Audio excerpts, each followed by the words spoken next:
izarren hautsa egun batean. Musikariak dia berarekin ibiltzen zirena, Carlos Jiménez, Txema Garcés, Xanet Arozena Oigartzuarra eta Josean Goikoetxea. Kontzertu handiagotan sartzen ditugu bibolinakin baita ere Francisco Herrero eta biolontxeloarekin Luis Fernández. Hau da bere talde kompletua. Eta kantari bezala Antxon Valverde, Pierre Paul Verzaiz eta Arantxa Irazusta, Mikel Márquez eta poeta bezala Paco Aristi dugu gaur.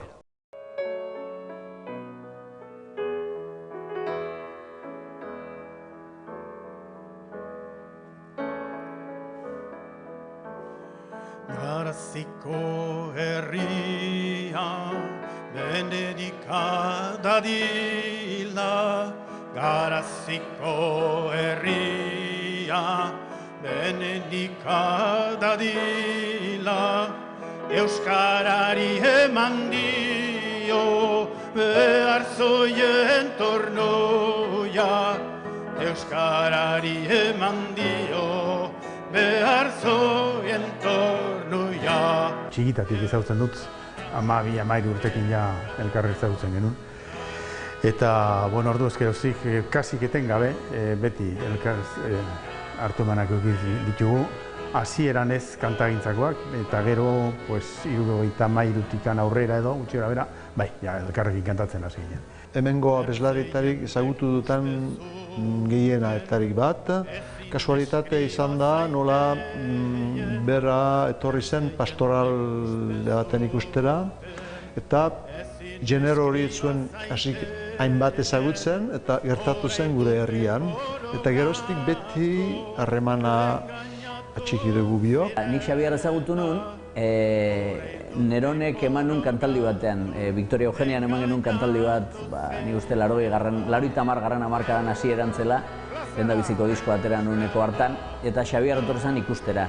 Eta gero amaitu genuenean, etorri zen kamerionotara, gurtzera eta bar, eta hola ezagutu nuen nik Xabier, bera guregana etorrita. Esan nahi dut, hortan ere bazuela kezka hori, ez, kantari gazteak ikustea joan, eta gero saludatzea joan, eta pixkat apoio guzi horrekin.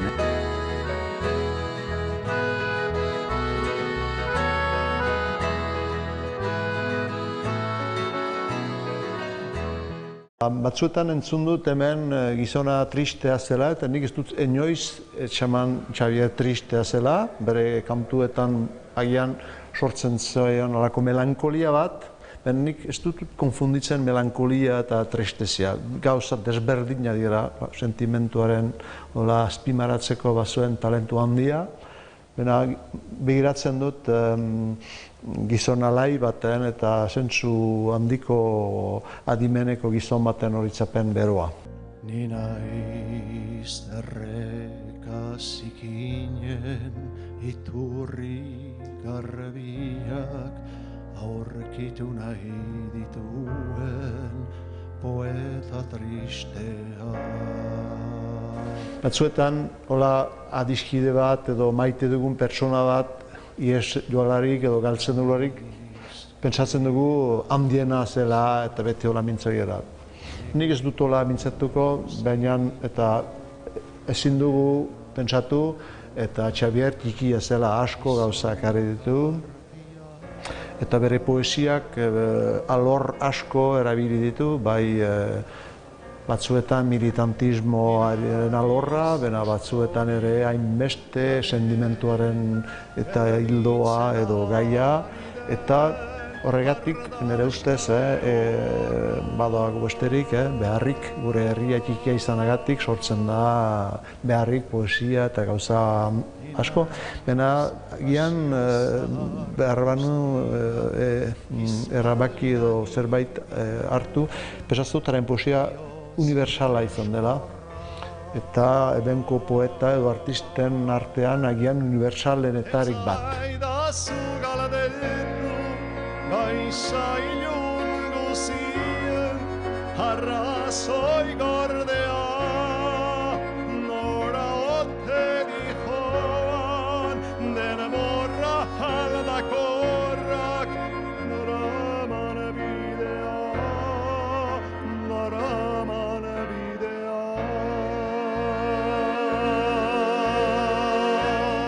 Eta hasi nintzenean ni ere kantagintza munduan sartzen, eta hortxe 15 urteekin, poesia irakurtzen, eta bat eta bestea, eta gure zeekin ez, kezka poetikoekin eta bar, klabe izan dira guretzat, euskal kantagintzan aipatzen diren 3 L horiek, ez? Laboa, Lete eta Lertxundi, izan dira pixkate totem guretzat, ez? Egun senti batetan maitea zen hila, kalera irten nintzen jainkoaren bila, nerekin aurrez aurre esplikatze dila. Behingoz utzi zezala zeru goi isila, zutaz maite egina dut galde, zutaz maite egina dut galde. Izugarria izan da, nik uste dut Xabier Lete, noski poeta izan da, kantari izan da, hori izan da, gehiago esango nuke ezagutua izan dela Euskal Herrian, kantari izan delako, poeta izan delako baino, ez da? Arrasto handiagoa utzi du, ez? Baina nik uste horretaz gaindi ere gauza asko izan dela, ez? Nik entzun ditut Xabier Leten entrevista asko. Bueno, Xabier Leten entrevista baldin bazegoen irrati batean, nik dana utziko nuen eta ura entzuten bukatu arte ez nintzen etxetik aterako edo ez nuen beste ezer egingo, ez? Nik uste ezer baino gehiago Xabier Lete izan dela oso persona interesantea. Hori esango nuke, eta maila askotan, ez? Maila metafisikoan ere, eta filosofikoan, eta nik beti jarraitu izan ditut bere entrevistak, idatziak eta irratikoak eta asko interesatu zait. Berak esaten zuena Euskal Herriari buruz eta egorari buruz eta mila gauzei buruz. Hauek hartu zuten estetika eta kantuak egiteko moldeak ez bakarrik Xabierrek, Nik uste hor ez dokamairu fenomeno hortan nolapait hartu zituztela, hor ibilizien kantari gehienek nolapait hartu zituzten zera batzuk, ez? Hildo batzuk, ez? Alde batetik izan zen beren kantu propioak sortzea, sorkuntza, poeta garaiki den poemak musikatzea, eta zaharrenak ere, poeta klasikoenak ere, eta hirugarrena izan duzen pixkat esperimentatzea eta gauza berriak eta egitea, ez?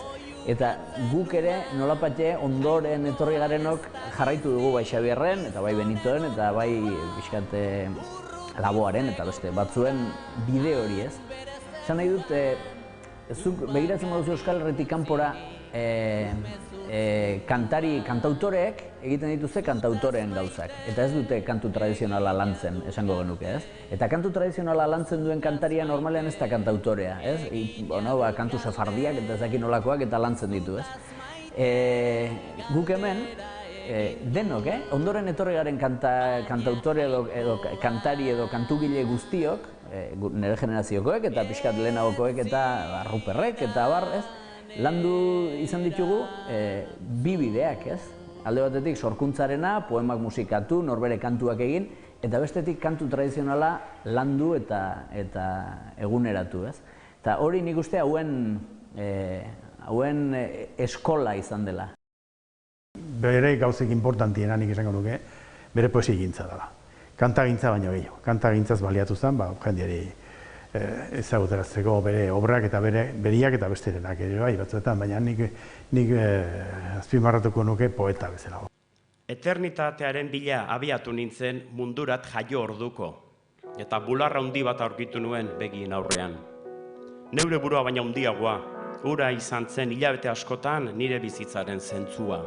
Bere bizitza aurrera zijoan moduan gero eta gehiago gai oso serioakin finkatu zen, hortara dedikatu zen, eriotza, eta bizitzak horren beste jorratu zen kolpe asko eman zizkinen eta berak hori poesietan gero kontatu zen, bere egoera psikologikoa eta espirituala. 10 urte lortu orduko. Eta aguazilaren aurrera eraman induten zakar. Lapurtzen genituen gereziak pribatuak zirela ikasi nuen. Sakratua dela natura mugatzen duen legedia. Eternitatearen bila abiatu nintzen 14 urte berotan, eta auzoko neskaren bular sortu berriak ukitu nituen. Zaplastekoak ezarritako mapa berrian, gorputzaren jabetza erlijioarena zela ikasi nuen. Plazeraren ukamena dela zigor bibliko bakarra. Lete partaide izan zen ez doka Meirun. Hori ja importantia, ze nik ez doka Meiruri emarten diot importantzia izugarria. Gainera, parte oso importantia, ze ez bakarrikan bera kantatzen zuelako, bere poesiak erean kantatzen ziren, eta ura organizatzerakoan, bera izan zen, nik uste, importantiena edo importantienetakoa, ze, bueno, horren beste poeta eta horren beste artisten artean pentsatzekoa da, eta horrela izan zen, gauzak oso poliki zijoa zen, eta azkenean batek jarri behar zituen gauzak behar bezala bere modoan, eta azkenean Letek eman zuen golbia mai gainean, eta harre jarri zituen danak orden, eta orduan atera zen bagabigaiga. Bestela, Euskalo noiz aterako zen.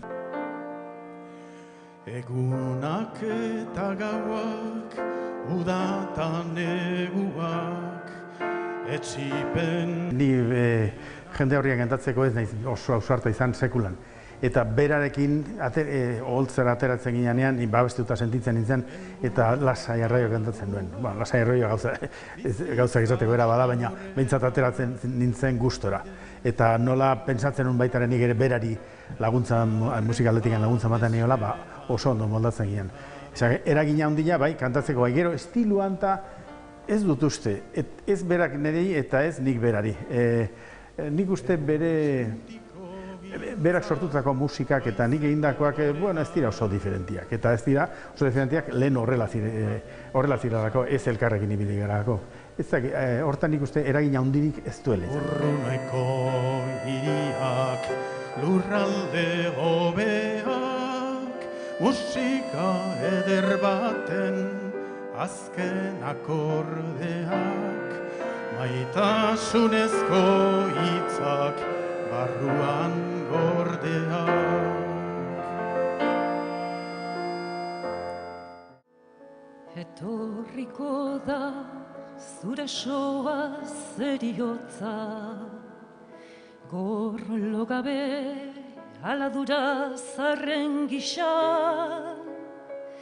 goiz nabarretik gauera alboan duzun, ohitura zentzu gabe bat bailitzan, zure begiak alperrikako itza izanik, karrasimutu isiltasun oro isil, goiz bakoitzean aurkitzen dituzu adi, ispilura begiratuz ilun hurbil, jakinen dugu egun hartan hoitxaropen, bizitza zarela eta ezer ezan. Piskat bere abokatu ere izan du nintzen, eta bere managerra ere bai, orduan. Eta hil ondoren, piskat hartu duten kargua edo lana, bere lana ezagutarazteko Euskal Herrian, batez ere Euskaldun guztiei, eta horretarako gira bat antolatzen hasi naiz Euskal Herri guztian zehar. Baditut 10 edo 15 birian, baina ez du kaduzidadikan eta Euskal Herriko edo zein herritan juteko prest gea.